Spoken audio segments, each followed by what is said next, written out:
gila nyande aljuma sappo tati lewru jeego ɓurdu gonden Israel nana weddo bomboji faade Iran. Dalilaji Israel ko Iran ina ɓosa no feewi e fewnugol ko wiyete bombe nucléaire mayni mbiya bombe atomique. Mbele Iran ina jogi on sembi fewnude oɗon bombe biyeteɗo bombe nucléaire.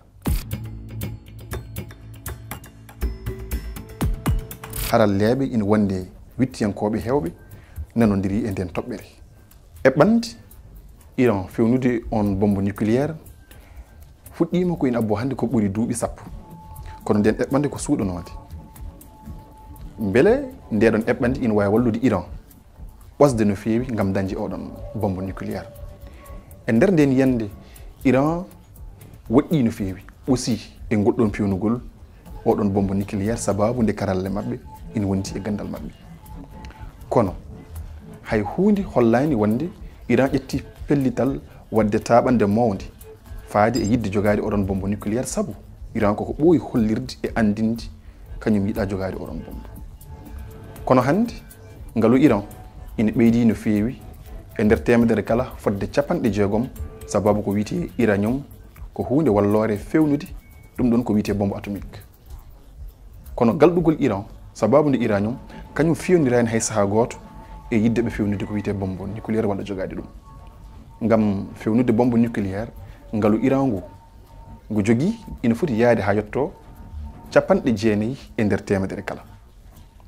Kono ɗum fof e waade noon walla ni mbiyan ko wona ɗum ko ngam weddade bombe koma ndendina ɗum pewnita ɗum mbayla walla mbahlita ɗum firti ƴettude on bombe nanna ɗum e nder missile beddotoɗo on bombe o.